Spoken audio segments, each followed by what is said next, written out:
"Sign it, Ethan," Graham said, sliding the papers across the porch rail. $50,000. Walk away clean. Ethan stared at the offer.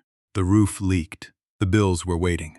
The ferry lamp down at Hollow Bend had gone dark. Then Ranger stepped forward, pushed his nose against an old ledger, and knocked it open at one page. Ethan froze. There in Wade's handwriting was his own name. No fare, no talking, needed not to be alone. Ethan's hands started to shake. The old ferryman had saved him too.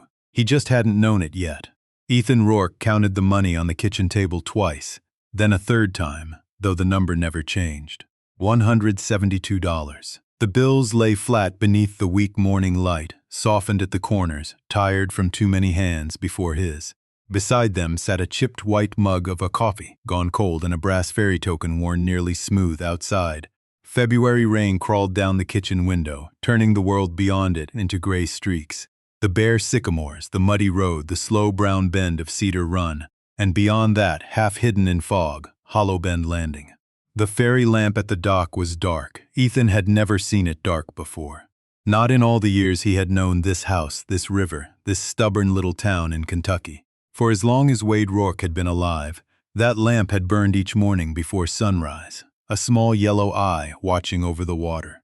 Now Wade was 3 days in the ground, and the lamp looked like every other dead thing left behind. Ranger lay beneath the table, his German shepherd body stretched carefully across the linoleum, one rear leg angled stiffly from old age and old service. His ears twitched at the rain. His amber eyes stayed on Ethan. The dog had learned, over 8 years beside him, when silence was just silence, and when it was a man trying not to break. "That's it," Ethan said, folding the bill slowly. $172, a leaking roof, and a ferry nobody needs anymore. Ranger lifted his head but did not come closer. He had the patience of a soldier and the manners of a chaplain. Ethan was 42, though some mornings he felt older than the hills beyond Millstone. He had once been an army medic, broad-shouldered, steady-handed, the kind of man other men looked for when the world became noise and dust and confusion. Back then, people had trusted him because he knew what to do. These days, he could stop bleeding in memory, but he could not stop a stack of bills from growing on a kitchen counter. He could not keep grief from settling into the walls. He could not decide what to do with a dead man's life. Wade Rourke had been his uncle, though in Millstone people simply called him the ferryman, as if the river itself had hired him and forgotten to let him retire. For more than 30 years, Wade had carried people across Cedar Run in an old green steel ferry named Mercy Belle. 50 cents was the posted fare. Half the town paid less, some paid later. Some brought eggs, coffee, canned peaches, a repaired hinge, a promise written on the back of a receipt. Some paid nothing at all, and Wade, fool that he was, ferried them anyway. There was a bridge 9 miles north, clean and wide and sensible. Ethan had never understood why Wade kept running the ferry after that bridge opened. Wade always said 9 miles could be a long way when a person was tired, broke, sick, proud, or alone. Ethan hated that kind of answer. It sounded gentle enough to make arguing with it feel cruel. Years ago, sitting at this same table, Ethan had watched Wade count an entire day's earnings, $6.25 and a jar of peach preserves. Ethan, home on leave and full of the hard certainty young men mistake for wisdom, had said, "Kindness doesn't pay property tax." Wade had not looked offended. That was the worst part. He had only rubbed his thumb over a ferry token and said, "No, but it keeps some folks standing." For 11 years, Ethan carried that sentence like a stone in his boot. He told himself Wade was careless, that people used him, that a man who gave too much eventually left nothing behind. And now here was the proof spread across the table. 172 in a house that smelled of river mud, cold coffee, wool coats, and liniment. Ranger rose slowly, nails clicking against the floor. He came to Ethan's side and touched his nose to the brass token. Then he turned toward the dark hallway at the back of the house. Ethan followed his gaze. Down there was Wade's workroom, still closed, still full of oilskins, ropes, ledgers, and whatever else a man kept when he trusted paper more than speech. Ethan had not opened it yet. Some doors were easier to leave shut when the person behind them was gone. Ranger took one step toward the hallway, then looked back, not begging, not commanding, waiting. Ethan stared past him to the fogged window, to the silent dock, to the dead ferry lamp. He thought again of selling it all. The house, the landing, the boat, the useless strip of riverbank that had swallowed his uncle's life. It would be reasonable, clean, final. Then Ranger gave a soft breath, almost a sigh, and Ethan picked up the brass token. "All right," he said. "Let's see what the old man was hiding." He did not know yet that Wade Rourke had left more than debt and damp wood. He did not know that the dark lamp at Hollow Bend Landing had been lit inside hundreds of people long before it ever went out on the dock. Wade Rourke had never been good at making money, though he was careful with nearly everything else. He could coil a wet rope so neatly it looked drawn by hand. He could hear a shift in Cedar Run before the rain reached the roof. He could mend a lantern wick, patch a plank, read the weight of a passenger by how the ferry settled under their boots. But money passed through him like river water through spread fingers. Ethan had noticed it long before he had the words for it. As a boy, he had watched his uncle stand at Hollow Bend Landing in a canvas coat the color of old leaves, one hand on the ferry rail, the other waving people aboard with that quiet nod of his. Wade did not ask many questions. He had a way of making room without making a show of it. Folks stepped on to Mercy Bell carrying lunch pails, toolboxes, paper sacks, laundry bags, medical folders, grocery totes, and all the small burdens a life could fit into two hands. Wade saw them, nodded, and crossed the river. That was all, or that was what Ethan thought. The posted fare was 50 cents, painted in black letters on a board beside the dock. Fare, 50, please step careful. Ethan used to stare at that sign with a kind of private embarrassment. Even as a teenager, he understood that 50 cents was not a business plan. It was barely a habit. When the bridge opened 9 miles north, everyone assumed Hollow Bend Ferry would close by winter.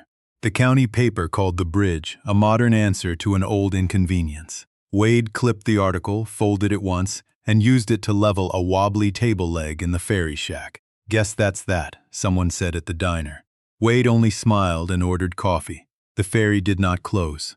By then, most of Millstone had learned what the county never printed. 9 miles was not the same distance for everyone. For a man with a truck and a full tank, it was nothing. For a woman finishing a 12-hour shift, it was the difference between getting home, before her hands stopped shaking, and falling asleep in the parking lot. For an old machinist with a bad knee, it was a hill too far. For a veteran who did not like crowded roads, it was peace. Wade understood those measurements. Ethan did not then. He measured the world in what could be defended, repaired, counted, or owed. Maybe the army had sharpened that in him, or maybe it had only given a uniform to something already there. Responsibility, to Ethan, meant making sure no one had to come save you. Wade lived as if responsibility meant noticing when someone else was quietly sinking. That difference sat between them for years, polite and stubborn as an extra chair at supper. Ethan remembered one July evening when he was 31 and home on leave, sunburned, restless, and already half gone again in his mind. Wade came in after dark with his shirt damp at the collar and river mud on his boots. He set the day's earnings on the kitchen table, $6, 2 quarters, a jar of peach preserves, and a note that said, "I'll fix the south hinge Monday." Ethan stared at the pile. Something in him snapped, though not loudly. He was never loud when he was truly angry. "You know people laugh at you, right?" he said. Wade washed his hands at the sink. "Some do. That doesn't bother you?" "Most folks laugh when they're uncomfortable." Ethan leaned back in the chair. "No, they laugh because you let them cross for pocket change and promises. You ever think maybe they keep coming because you make it too easy?" Wade dried his hands slowly on a towel. The kitchen fan hummed above them, stirring the heat but not moving it away. Easy ain't always wrong, it is when you can't fix your own roof. Wade glanced up then, not hurt, not defensive, just tired in a way Ethan did not yet know how to recognize. "The roof'll hold, that's not the point." "No," Wade said, "I don't expect it is." Ethan hated the calm in his voice. He wanted a fight, because a fight would have made leaving simpler. Instead, Wade poured 2 cups of coffee and set one near him, as if anger were just another weather system passing over the house. After a while, Wade said, "You ever see a man count coins before he asks for help?" Ethan looked away. "That's not my business." That's exactly when it becomes somebody's business. The words stayed in the room long after they were spoken. Ethan did not answer. He could not. There were times Wade said something so plain it left no handle to grab. Later that night, Ethan stood on the porch with his duffel packed and watched the ferry lamp burn below. Wade came out and leaned beside him. For a long time, neither spoke. Finally, Wade said, "When you're out there, you keep your head low." Ethan nodded. "And when you come back," Wade added, "the light'll be on." Ethan thought he meant the porch light. Years later, he would understand Wade had meant something wider than a bulb, wider than a dock, wider even than the river. But that night, young and proud and full of leaving, Ethan only said, "You can't keep it on forever." Wade looked towards Cedar Run, where the water moved black under the moon. "No," he said, "but I can keep it on tonight." Ethan left before dawn. For 11 years, Wade's letters found him in different towns, different apartments, different seasons of trying to become someone who did not need home. The letters were never long, weather turned cold. Ferry chain needs work. Nora brought soup. Leon still argues with the dock. At the bottom of each one, always the same line, "The ferry light is still on." Ethan rarely wrote back. Not because he did not care, he told himself, but because he did not know what to say to a man who had chosen a river over a future. Now standing in Wade's silent house, Ethan began to feel the first faint discomfort of a different possibility. Maybe Wade had chosen a future after all. Just not one Ethan had known how to count. Wade Rourke's funeral was held on a Thursday morning under a sky that looked as if it had forgotten how to clear. The cemetery sat on a low hill above Millstone, where winter grass grew thin between the stones and the wind came up from Cedar Run with the dampness that worked its way through wool coats and into old bones. Ethan stood beside the casket in his dark suit, hands folded in front of him the way he had once stood at memorial services overseas. Still enough that people mistook control for peace. Ranger sat at his left boot, wearing no vest, no badge, nothing to announce what he had been. He simply sat there, broad chest lifted, ears forward, a silent guard for a man he had met only a handful of times and somehow seemed to understand better than Ethan did. The service was small, or at least Ethan had expected it to be. Wade had no wife, no children, no title beyond ferryman, and little money to speak of. Men like that were usually remembered in short paragraphs and longer silences. But when Ethan finally turned, he saw the line of people stretching past the old iron gate and down the gravel path. They had come quietly, without fuss, as if each feared making too much of their own grief.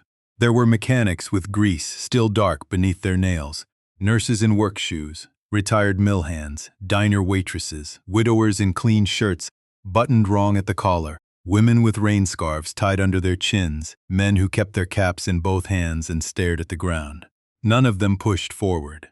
None of them tried to claim Wade. They simply stood there, shoulder to shoulder, giving the mourning their presence, because it was all they had brought that could not be refused. Ethan felt something tighten behind his ribs. He had thought Wade's life would fit inside the handful of stories he already knew. The river, the ferry, the bad accounting, the roof that leaked every third spring. But this crowd did not look like people honoring a harmless old fool. They looked like witnesses. The minister spoke gently, saying Wade had served his neighbors with steady hands and a humble heart. Ethan barely heard him. He watched the faces instead. A woman near the back dabbed her eyes with a folded napkin. An older man leaned hard on a cane, lips moving soundlessly through every prayer. A nurse Ethan recognized from the clinic held her car keys so tightly her knuckles had gone white. And all the while, Ranger did not move. Only once, when the wind shifted and carried the smell of the river uphill, did the dog lift his nose and breathe in deep, as if the landing itself had come to say goodbye. After the final blessing, the crowd did not leave all at once. They came forward one by one, not to Ethan, but to the fresh earth. The first was Leon Briggs, though Ethan did not know his name yet. He bent with difficulty and placed 2 quarters on the coffin lid before it was lowered, touching them with 2 fingers as though paying a debt too old for paper. Behind him, a woman in a brown coat laid down a jar of peach preserves tied with blue string. Someone else left a ferry token, then another. A folded note, a small brass button, a strip of rope knotted in the careful square knot Wade had taught half the town. One man set down a thermos cup, dented and silver, with Wade's initials scratched faintly near the bottom. No flowers could have confused Ethan more. Flowers he understood. Flowers were grief made acceptable. These things were something else. They were specific, private, almost embarrassing in their tenderness. Ethan watched a woman place a white envelope on the earth, press her palm over it, and whisper, "Thank you for never asking." Then she stepped away before he could ask what she meant. Ranger rose at last and walked to the grave. He sniffed the line of coins, the rope, the jar, the notes. Then he sat down beside them and looked back at Ethan with those patient amber eyes. The look unsettled him. It was not accusation exactly. It was worse. It was invitation. Ethan stepped closer. Rain began to fall, thin and cold. On one of the folded notes, the ink had started to blur, but he could still read the words before the water took them. He never made me feel poor. Ethan stared at that sentence until the letters seemed to move. He thought of all the times he had called Wade careless, naive, taken advantage of. He thought of the jar of peaches on the kitchen table years ago, and the way Wade had accepted it as payment without making the giver feel small. He thought of 50 cents, promises, hinges, coffee, silence. The rain tapped softly against the casket wood. Around him, people began drifting toward their cars, collars lifted, heads bowed. A few nodded to Ethan as they passed, but no one forced a story into his hands. That, too, felt like something they had learned from Wade. By the time the cemetery emptied, the grave was lined with tokens that made no sense, and somehow made too much. Ethan stood there until his suit darkened at the shoulders, and Ranger pressed gently against his leg. "What did you do, old man?" Ethan whispered. The wind moved over the hill, carrying the river's damp breath through the stones. No answer came, only the rain, the coins, and the strange beginning of a shame Ethan was not yet ready to name. By late afternoon, Wade's house had grown colder in that particular way empty houses do, not from weather alone, but from the absence of small human habits. No boots scraped at the back door, no kettle hissed, no radio murmured from the workroom. The clock above the stove ticked too loudly, as if trying to prove time was still moving, even though the man who had wounded every Sunday was gone. Ethan stood in the kitchen with his suit jacket off, sleeves rolled to the forearms, a cardboard box open on the table. Into it he had placed Wade's funeral program, 3 unpaid utility bills, a stack of grocery receipts, a cracked flashlight, and a pair of reading glasses repaired at the hinge with black tape. It should have felt like progress. Instead, each object seemed to resist being reduced to clutter. Ranger lay near the hallway, chin on his paws, watching. He had eaten only half his food that morning. The house made him uneasy, or maybe Ethan did. Dogs were honest that way. They reacted to the weather inside a person before the person admitted there was weather at all. Ethan opened a drawer beneath the counter and found more of Wade's life arranged with strange care. Twine, spare lantern mantles, old Ferry tokens, pencils sharpened with a knife, rubber bands wrapped around folded notes. In the back corner was a small ring of keys Ethan had not noticed before. 3 keys hung from it, 1 brass, 1 steel, 1 dark with age. Tied to the ring was a strip of oilcloth with a single word written in Wade's square hand, back. Ethan looked toward the hallway. Ranger lifted his head. "Don't start," Ethan said. The dog stood anyway. Wade's back room waited at the end of the hall, behind a narrow door painted the same tired cream as the walls. Ethan had avoided it since arriving, telling himself there were practical reasons. He had to call the insurance company. He had to speak with the county office. He had to decide what could be sold, donated, burned, kept. But the truth was simpler and less dignified. He did not want to open a room where Wade might still feel alive. Ranger reached the door first and sat, not whining, not pawing, just sitting with the solemn patience of an old soldier outside a closed command tent. Ethan tried the brass key. It did not fit. The steel one turned halfway, then stopped. The dark key slid in as if it had been waiting for his hand. The lock gave with a soft click that sounded louder than it should have. The room smelled of oil, river damp, pencil shavings, and old wool. Late light seeped through a small window facing the landing, catching dust in the air. Hooks lined one wall, each holding something Wade had kept ready: raincoat, rope, lantern, canvas bag, spare gloves. Along the opposite wall stood a wooden cabinet with double doors and a small brass latch. It was not large, but it had the air of something built to protect what mattered. Ethan crossed the room slowly. On the desk lay a map of Cedar Run, folded at the edges, marked with pencil notations: shallow shelf, spring current, fog pocket, South Bank ice. Beside it sat a ledger, closed.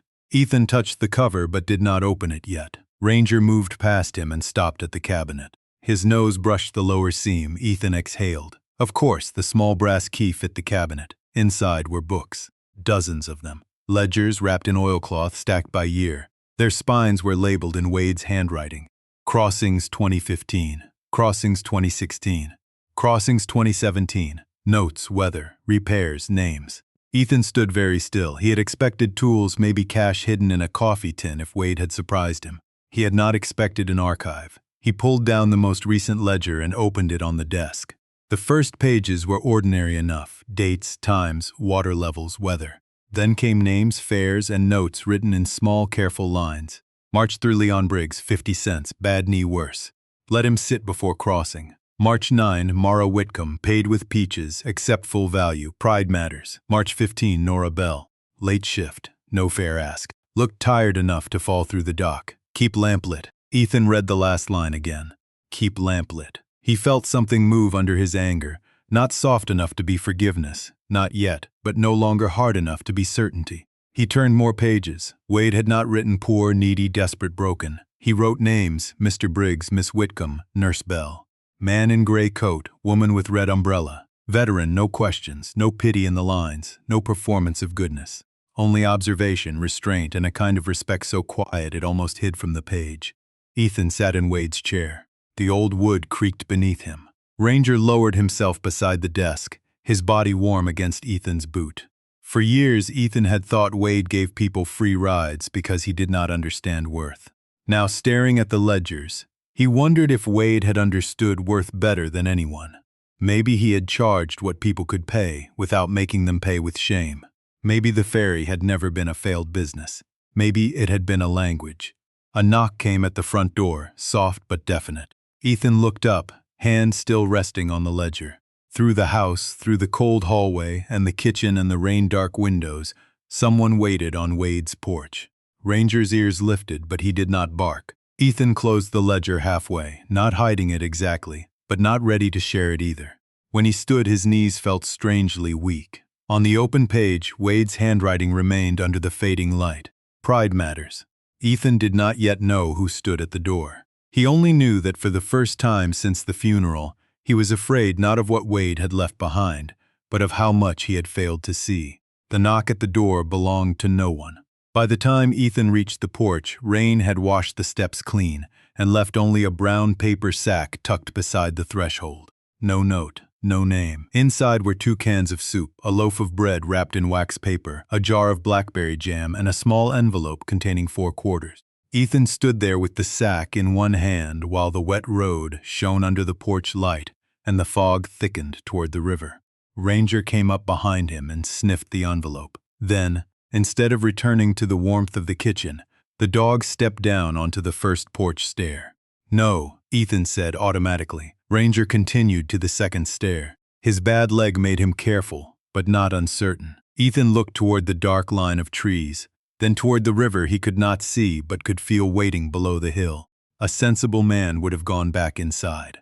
A tired man would have locked the door. Ethan was both, but Ranger was already moving through the rain with the slow conviction of something called by memory. Ethan grabbed Wade's old canvas coat from the peg, took a flashlight from the counter, and followed. The path to Hollow Bend Landing ran half a mile through dripping sycamores and winter weeds bowed with water. In daylight, it was only a dirt road. At night, under fog and rain, it became a kind of tunnel, every branch leaning close, every puddle holding a dull piece of sky. Ranger walked ahead, nose low, ears forward. He paused twice, not because he was lost, but to make sure Ethan had not turned coward behind him. "You always this bossy with dead men's property," Ethan muttered. Ranger ignored him. Near the bottom of the road, the smell of the river arrived first. Mud, cold iron, wet rope, and the faint green breath of moving water. Then the landing appeared. Hollow Bend was smaller than Ethan remembered. Or maybe grief had made everything else too large. The ferry shack leaned toward the dock, with one window patched in cloudy plastic. The Mercy Bell rocked gently against her line, green paint peeling, deck silver with rain. Above the shack door hung Wade's lamp, black and empty against the fog. Ethan stopped beneath it. For years that lamp had been nothing to him but a stubborn old habit. Wade lit it before dawn, kept it burning through storms, and checked it before bed as faithfully as another man might check on a child, a thing Ethan did not allow himself to think about long. Now unlit, it looked less like an object than an absence. Ranger nosed the shack door. It was not locked. Of course it was not locked. Wade had trusted the world in ways that made Ethan tired. The door groaned open, releasing the smell of damp wood, lantern oil, river maps, and old coffee grounds. Ethan swept the flashlight beam across the room, a bench along one wall, a small iron stove, a cracked mug, a coat hook, a shelf of folded towels, a faded sign above the fare box, "Pay what you can, step careful." Someone had scratched the second sentence deeper into the wood over the years, as if those two words mattered most. Ranger went straight to the bench and pressed his nose beneath it. Ethan crouched, ran his hand along the underside, and felt metal. A small box had been fastened there with a leather strap, almost invisible unless you knew to look. The latch resisted, then gave. Inside was a packet wrapped in oilcloth, dry despite the weather. Ethan opened it on the bench. There was a map of Cedar Run, older than the one in Wade's workroom. There was a photograph of Wade as a younger man, standing on the ferry deck with one hand on the rail and the lamp bright behind him. There was a folded legal document stamped by the county clerk, and there was an envelope with Ethan's name written across it. He did not open the letter right away. His thumb rested on the familiar square handwriting.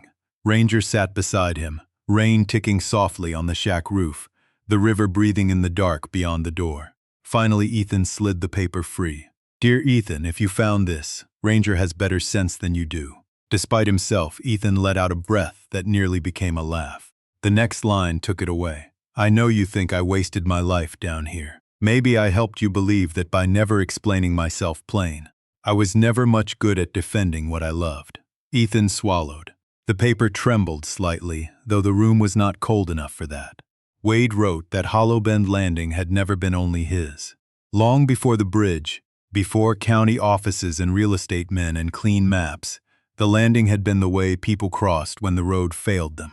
He had spent years making sure it remained protected as a community right-of-way, not because he feared progress, but because progress had a habit of forgetting people who moved slowly.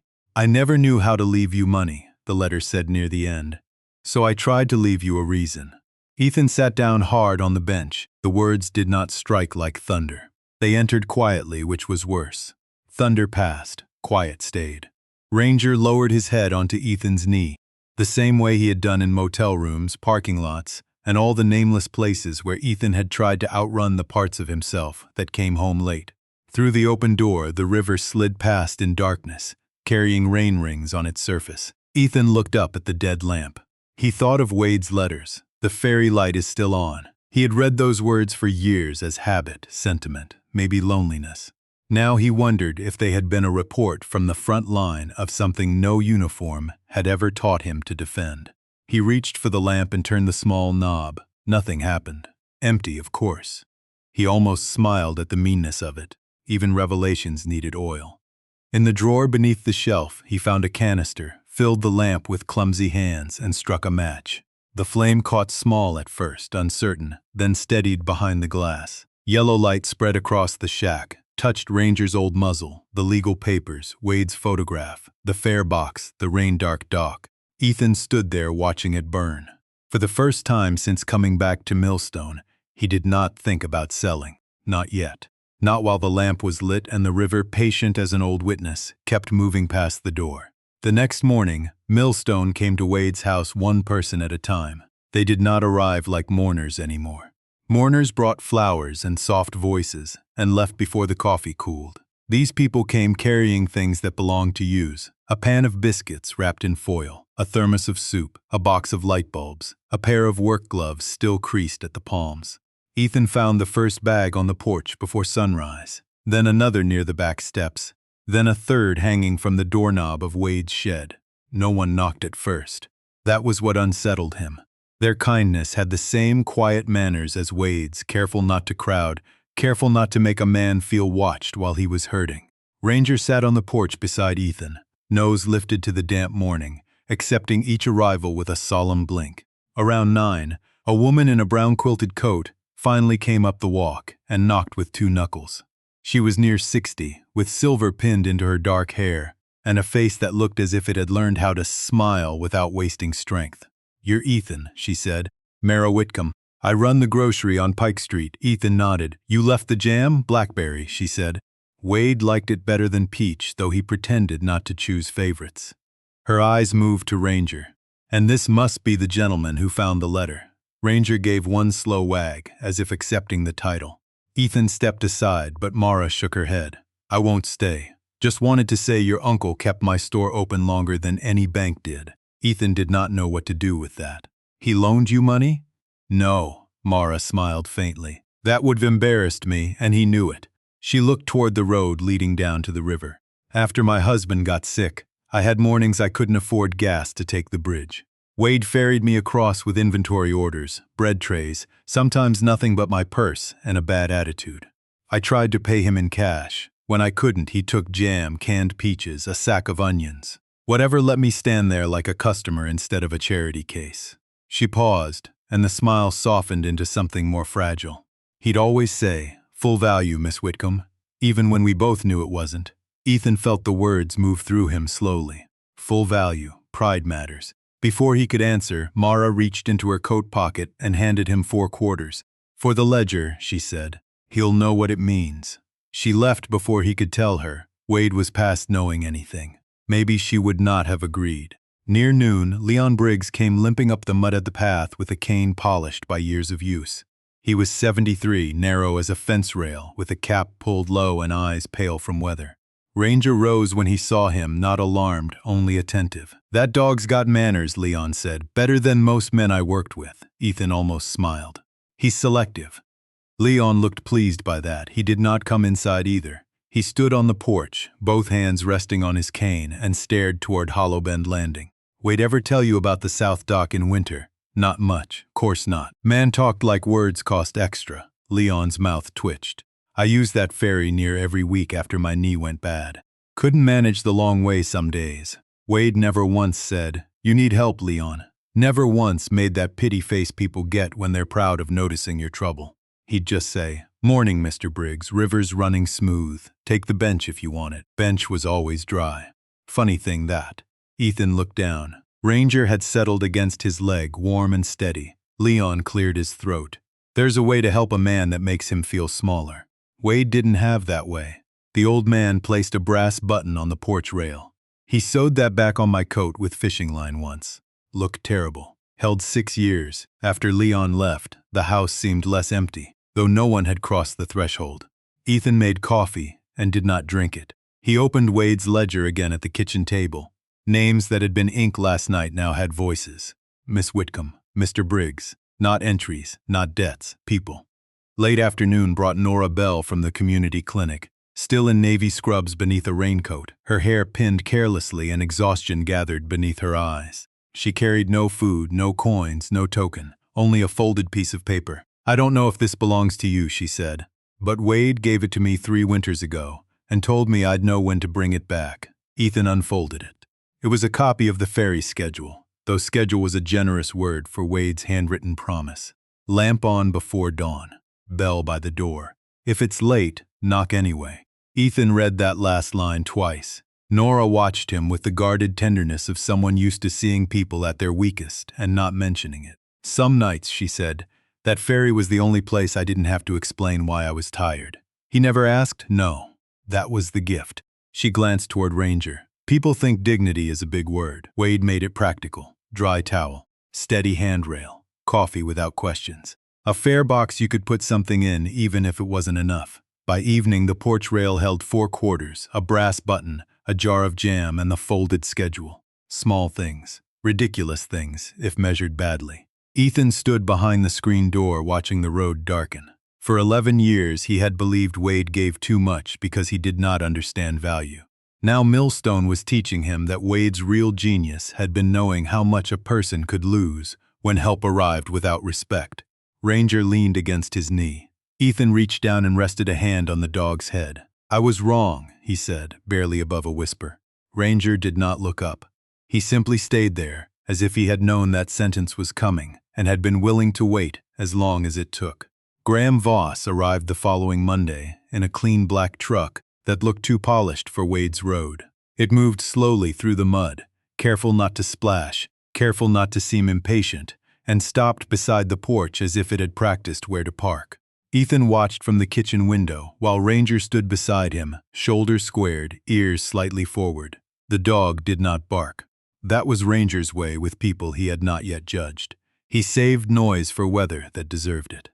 Graham stepped out in a charcoal overcoat and brown leather gloves, a tall man in his early 50s with silver at his temples and the mild, practiced expression of someone used to being welcomed into rooms before he explained why he had come. He carried a leather folder under one arm, not a cheap folder, the kind meant to make paper feel like destiny.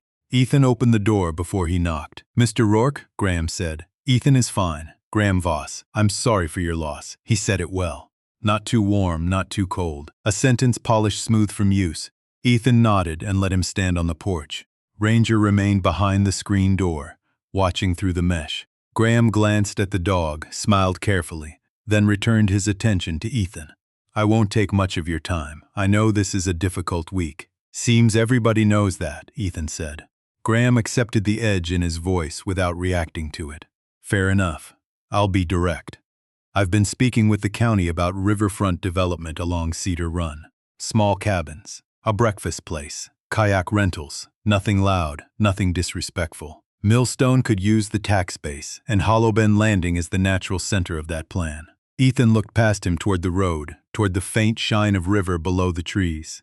"Natural center," he repeated. "It's a ferry dock. A historic ferry dock," Graham corrected gently. "That's part of the appeal." He opened the folder and drew out a sheet with a color rendering clipped to the top. Ethan saw neat cabins, gravel paths, string lights, a deck built where Wade's shack stood, smiling couples in rain jackets standing where Leon Briggs had once steadied himself on the rail. The ferry lamp had been turned into a decorative logo. Graham pointed with one gloved finger. "We'd preserve the character. A plaque for your uncle, of course. Maybe name the cafe after him." Ethan said nothing. Graham took that as permission to continue. "I'm prepared to offer $50,000 for the landing and related access rights, pending a clean title review." 50,000. The number entered the porch and changed the air. Ethan hated how quickly his mind began spending it. The truck repair, the credit card balance, the funeral expenses. The medical bills he kept folded in an envelope because he could not bear to look at them loose. A deposit on a small place somewhere north, somewhere without a ferry lamp waiting in the fog. 50,000 was not wealth. But to a man down to $172 the week before, it had the glow of rescue. Ranger gave a soft breath behind the screen. Ethan did not look at him. "Wade wouldn't have sold," he said. The answer came too fast and Graham heard it. "Your uncle was a good man," Graham said. "But good men sometimes leave complicated situations behind. You're not obligated to inherit every burden he carried." That was the sentence that found the crack. Ethan had been telling himself almost the same thing since the funeral. Graham's version sounded kinder, cleaner, less like abandonment. "The bridge handles most crossings now," Graham added. "What's left is sentiment." Ethan looked at the rendering again, the little cafe, the planned walkways. The lamp made decorative and harmless. "Sentiment can be expensive," Graham said softly. "So can guilt." Ethan's eyes lifted. Graham held his gaze, not challenging him, only waiting. That was what made him dangerous. He did not bully. He did not insult Wade. He only arranged practical truths in a line and let Ethan walk into them. "I'll leave this with you," Graham said, placing the folder on the porch rail beside Mara's empty jam jar, Leon's brass button, and the folded ferry schedule Nora had returned. "No pressure. But the offer is real, and I'd rather work with you than around you." After he left, the black truck climbing the road without throwing mud, Ethan remained on the porch until the cold worked through his shirt. Ranger pushed open the screen door with his nose and came out. He sniffed the folder once, then turned away as if it smelled of nothing useful. "Don't give me that," Ethan said. The dog went to the porch rail and nosed Wade's old ledger, which Ethan had carried outside with his coffee that morning. The book slid, fell open near the middle, pages ruffling in the damp wind. Ethan bent to pick it up, irritated, then stopped. On the open page was an entry dated 3 years earlier. "Ethan came home tonight, 2:10 a.m., no fare, no talking. Crossed east to west, then west to east. Sat on bench after, needed not to be alone." Ethan stared at the words. He remembered that night only in pieces, leaving a veteran's appointment in Louisville, driving without direction, ending up at Hollow Bend because every motel room felt too bright and every road felt too narrow. Wade had been there, lamp on, coat buttoned wrong, saying nothing. He had taken Ethan across the river once, Then back again, the Mercy Bell moving through moonlit fog while Ethan sat with his hands locked together and tried to breathe like a normal man. Wade had not asked what happened overseas. He had not asked why Ethan's voice shook when he said he was fine. He had simply kept the ferry moving until the night loosened its grip. Ethan lowered himself into the porch chair. The folder with the $50,000 offer lay inches from his hand. On paper, Graham Voss had given him a way out. In Wade's ledger, Wade had given him something harder to name. Proof that even Ethan, proud, disciplined, certain Ethan, had once crossed that river because he needed mercy and could not ask for it. Ranger rested his muzzle on Ethan's knee. This time Ethan did not pretend not to understand. The old shame rose in him, but beneath it came something warmer, more painful, more alive. Gratitude, maybe. Or grief finally finding the right door. He touched the page with 2 fingers. "I was in the ledger," he whispered. Ranger closed his eyes, leaning heavier against him. The porch grew dim. Down at Hollow Bend Landing, the lamp Ethan had relit the night before burned faintly through the trees. $50,000 waited beside him, clean and reasonable. But for the first time, Ethan wondered what kind of man he would become if he sold the only place that had let him fall apart without making him explain why. The meeting was held in the basement of Millstone Town Hall, where the ceiling pipes knocked when the heat came on, and the folding chairs had outlived 3 mayors. By 6 o'clock, the room smelled of wet coats, coffee in paper cups, old carpet, and the nervous politeness of people who had come to disagree without wanting to become enemies. Ethan stood near the back wall with Ranger at his side, one hand resting lightly on the dog's collar. He had brought Wade's ledger tucked beneath his arm, though he had not decided whether he would open it. Across the room, Graham Voss arranged his drawings on an easel with calm efficiency. He looked entirely at home beneath the fluorescent lights, smiling at council members, shaking hands, remembering names. That was one thing Ethan had to give him. Graham knew how to make people feel seen. He simply saw them in a way that could be priced. The town supervisor, a square-faced woman named Elaine Porter, called the meeting to order and explained that no final decision would be made that night. This was only a discussion, she said, a chance for public comment, a chance to consider Millstone's future. That word future moved through the room like a match held near dry paper. People wanted one.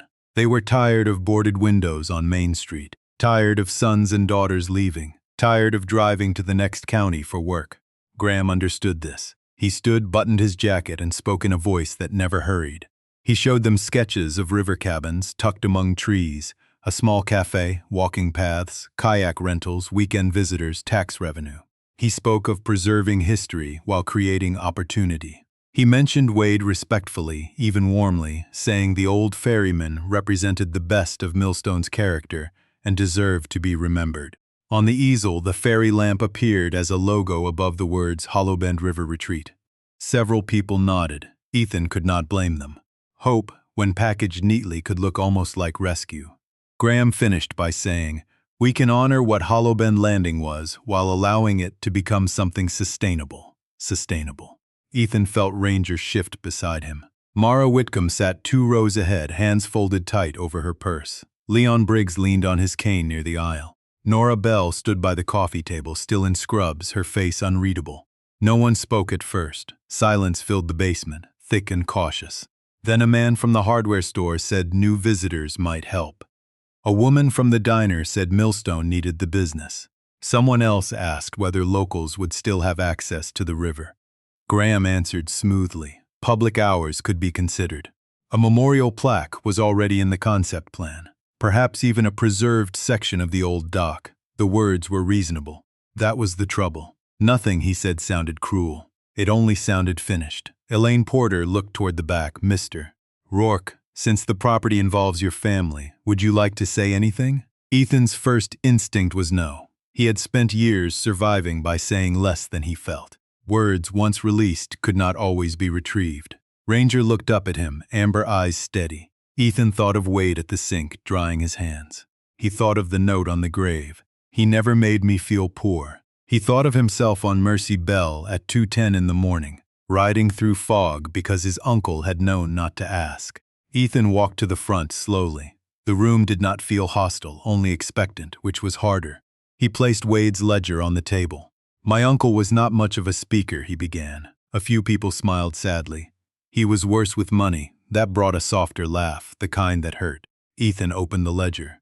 I used to think that was the whole story. Wade ran a ferry that didn't turn a profit. Folks paid late, paid little, paid in jam or buttons or repairs. I thought he didn't understand value. He looked down at the page, then back at the room. I was wrong. No one moved. He understood something I didn't.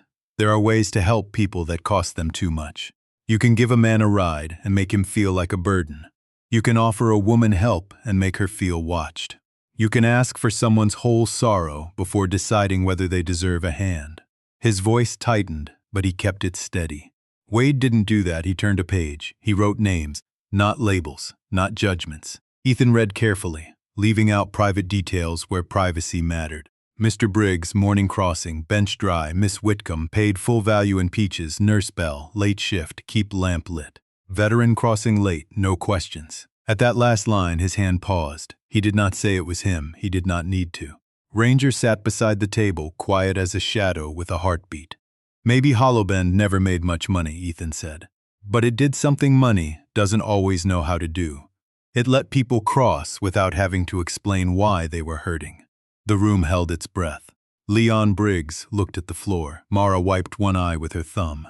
Nora's shoulders lowered, almost imperceptibly, as if she had been carrying a tray too long and finally set it down. Graham's expression remained respectful, but something in his face had gone still. Ethan closed the ledger. I'm not against work. I'm not against visitors. I know towns need revenue. I know roofs leak and bills come due. But if the only things we keep are the things that earn well on paper, then we teach ourselves to forget the people who don't. He rested his palm on the old cover. My uncle left this town more than a strip of river property. He left a way to treat people when they have less than they wish they had. No applause came at first. That would have been too easy, too clean. Instead, there was silence, and in that silence, people looked at one another differently, as if seeing old crossings behind familiar faces. Then Nora stepped forward and placed a quarter on the table beside the ledger.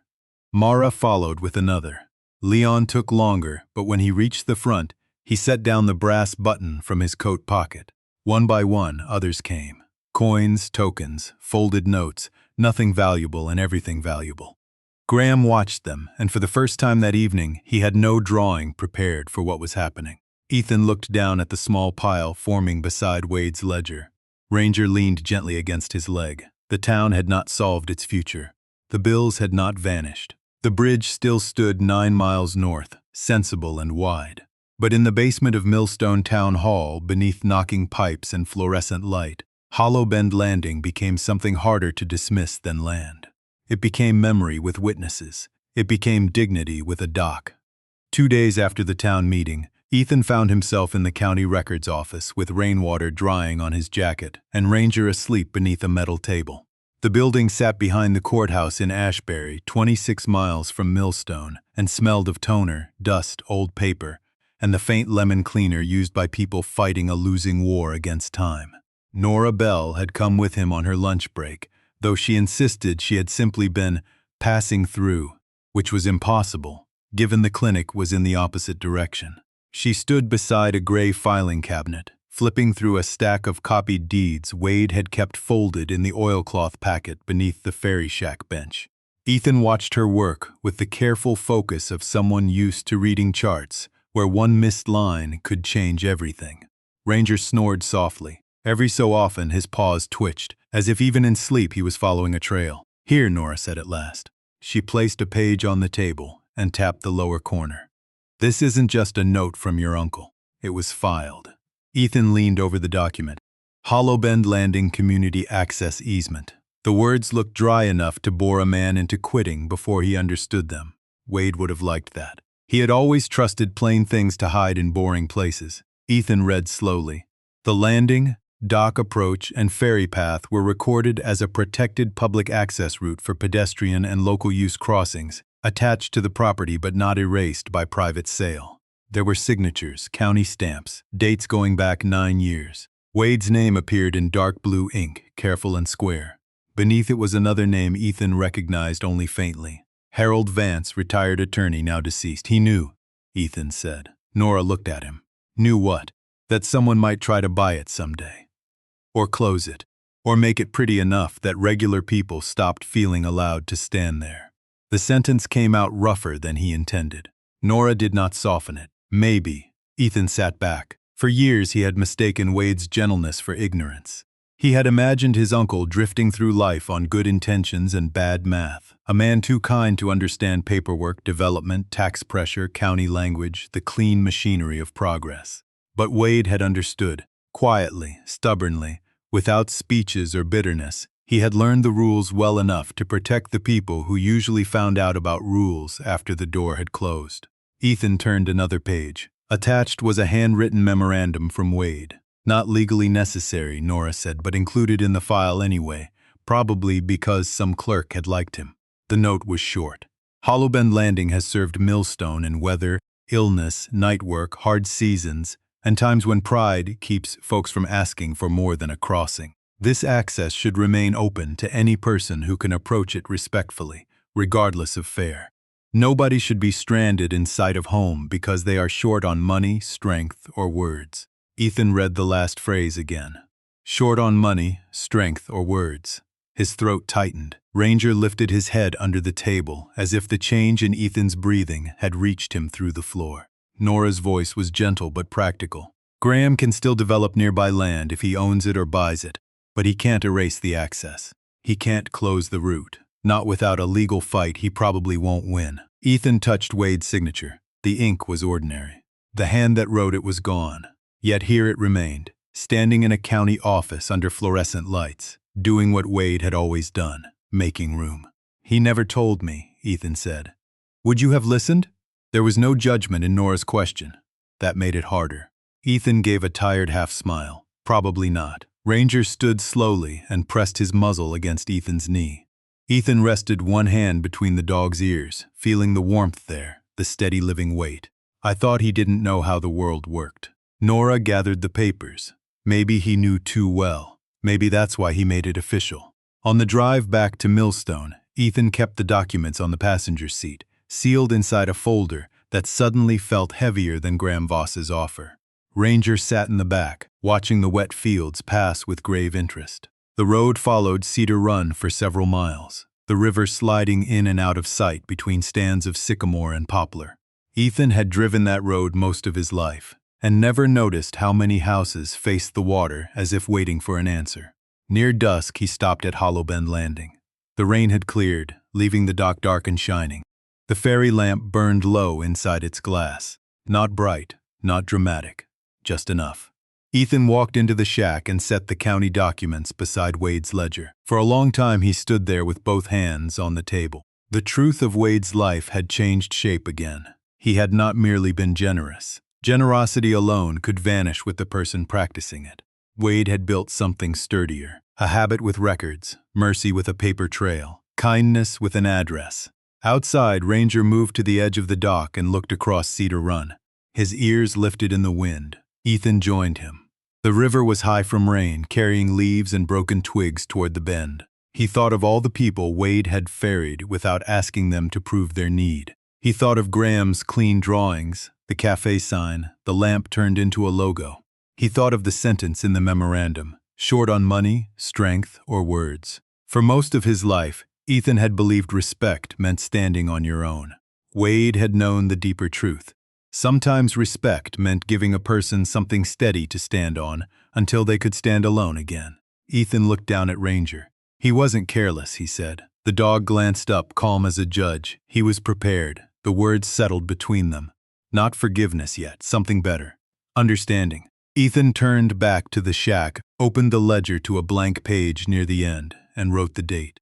Beneath it, he added one line in his own handwriting, less neat than Wade's, but clear enough. Found the easement. The light has legal standing. Then he paused, smiled faintly, and added, so did he. Spring came to Millstone quietly, not as a celebration, but as a loosening. The mud softened first. Then the banks of Cedar Run turned green in uneven patches, and the sycamores along Hollowbend Landing put out small leaves pale enough to look uncertain. Ethan stayed. He did not announce it. He did not stand before the town or make promises large enough to embarrass everyone. He simply stopped packing Wade's house into boxes. He fixed the leak over the kitchen window. He replaced the rotted step on the porch. He bought oil for the ferry lamp before he bought anything for himself, and when Ranger watched him carry the can down the hill, the old dog gave a single approving huff, as if some inspection had finally been passed. The $50,000 offer from Graham Voss remained folded in a drawer for a while, then disappeared into the stove one rainy evening without ceremony. Graham did develop land farther up Cedar Run, smaller than planned, quieter than his first drawings, and with public access left untouched. He and Ethan were never friends, but they learned the narrow respect of men who had both lost an argument to something older than winning. By April, Hollow Bend Landing looked less abandoned. Nora brought a first aid kit for the ferry shack and labeled it in black marker. Mara donated coffee, sugar packets, and a little wooden sign that said, "Take what you need, leave what you can." Leon Briggs came down on dry mornings and criticized Ethan's knots, until Ethan started tying them properly just to stop hearing about it. The town helped without calling it helping.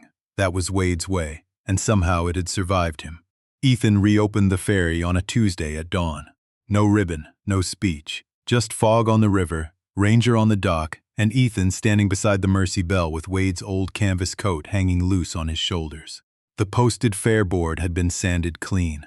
He had spent half a night deciding what to paint there, rejecting every phrase that sounded too noble, too soft, too much like a man trying to prove he had learned something.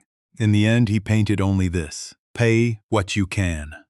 The first passenger was Nora, heading to an early clinic shift, with her hair damp from the shower and a travel mug in one hand.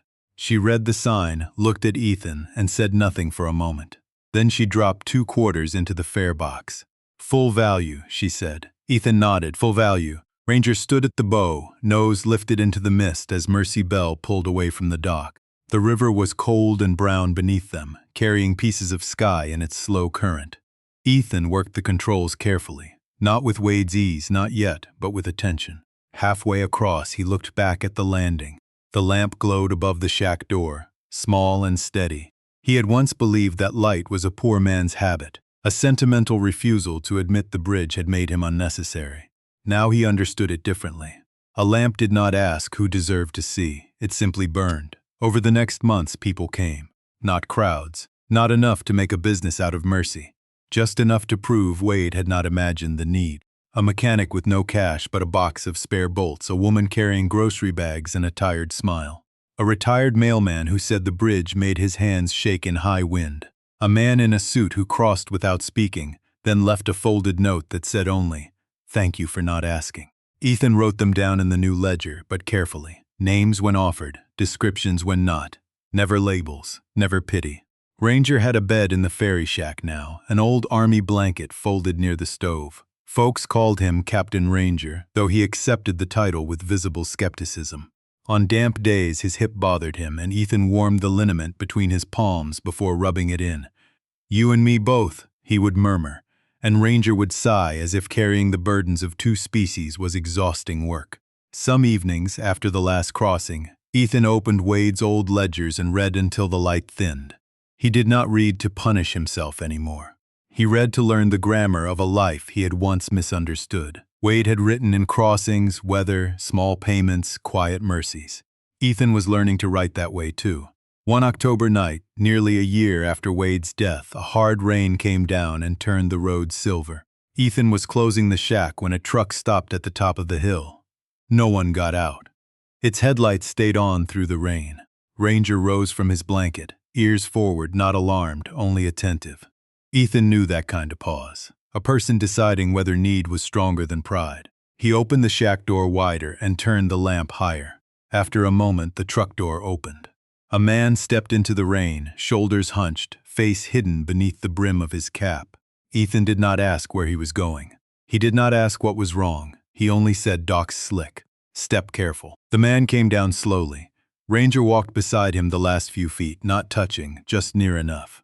As the ferry moved out into Cedar Run, rain tapping the deck around them, Ethan felt Wade's presence not as a ghost, but as a method, a way of standing, a way of leaving room. On the far bank, the man dropped $1 into the fare box, hesitated, then added a rusted key. "It ain't much," he said. Ethan closed the box gently. "Full value." The man's shoulders lowered. That was all. That was everything. Later, after the river emptied into darkness and Ranger slept with his muzzle on his paws, Ethan opened the ledger to a fresh page. He wrote the date, rain all night, one late crossing, paid $1 and a key, needed quiet. Then he paused, listening to Cedar Run move beyond the walls. At the bottom of the page, in letters less square than Wade's but steadier than they used to be, he wrote the sentence that had followed him for 11 years and finally found its meaning. The Ferry light is still on. Outside, above Hollow Bend Landing, the lamp burned through fog and rain, not bright enough to change the whole world, but bright enough for anyone standing in the dark to know where the crossing was. If this story touched something in you, give it a like, subscribe, and stay with us for more stories about loyalty, dignity, and the quiet ways people save one another. Which moment stayed with you most, and where are you watching from? Let us know in the comments.